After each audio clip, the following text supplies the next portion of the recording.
Hi there, YouTube. Things are constantly changing with my husband. Um, we had radiation yesterday, and he came home. Hi, Quinn. And had a bad, can't breathe attack. So I gave him a couple of breathing treatments, and it helped, and he felt better for a couple of hours, and he went to lay down and turned on his side, and then he couldn't breathe anymore. I mean, it was bad, so I had to call 911 again.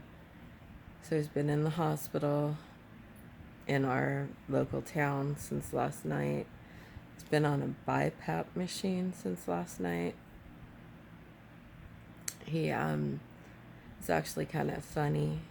The respiratory therapist that was working with him last night was was is a man that used to work with my son, and he's just a sweetheart of a guy. He's just awesome. He didn't want to quit working, with my son at that job, but he has a bunch of kids, and a wife, and they needed more money, so he became a respiratory therapist. And so my husband got him last night, and him and my son were teasing each other and having fun. They always just have a great time when they see each other. So he put my husband on the BiPAP machine, and it's really helped. I went in there this morning. I wasn't so sure. It was so sad. First, they didn't call me to let me know that he'd been moved to intensive care, and had to find out where you sign in to go, visit and get your pass and all that because of COVID. The lady down there told me, so I was not happy when I got up there. I was scared, wondering what I was going to find.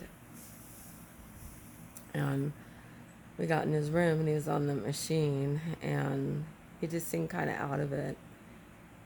And a woman that was, what do you call it, monitoring him on the machine today, came over, and she started explaining to me everything, and she said, I talked to your husband, and he said that if this machine no longer works, then he wants to be put on a ventilator. And so I looked at my husband and I said, is that what you really want? I didn't mean it like, I don't want you hooked up to machines. I told him, I just want to make sure that I make the right choice for you. If that's what you want, then I need to know, that this is the right decision that I make, because I don't want to make the wrong one. So he looked at me and he said, well, I'm asking you, is this what we want? And I said, well, sweetheart, it's up to you. This is your life. And he just started crying, and then I started crying. And I told him, sweetheart, you had so much fight in you with this. And knowing you, I'm sure you've got some more fight in there. So, this is what you want, this is what we do. And the woman said, let's just go with that decision. And if you change your mind later, you can change your mind,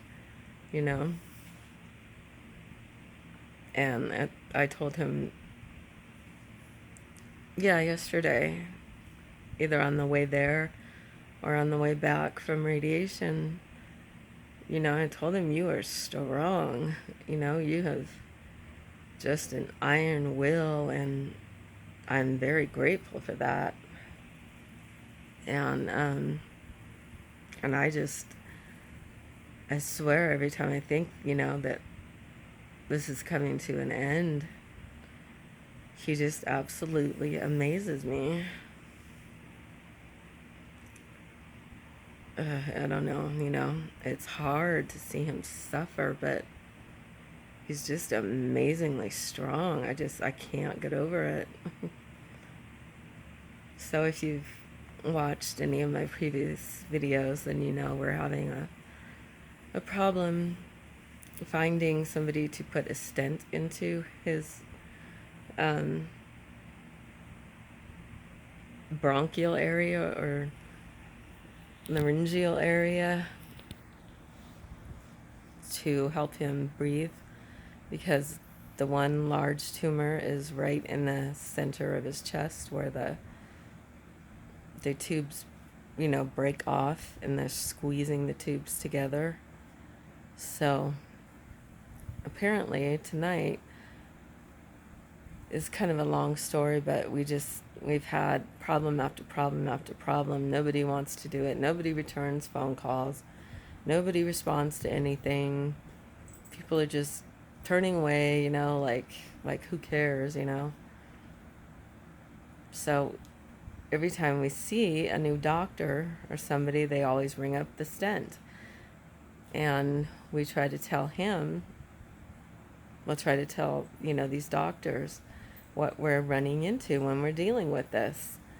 And I think that a lot of the time they think that we're either full of crap or that we're not really trying, and that is not the case at all.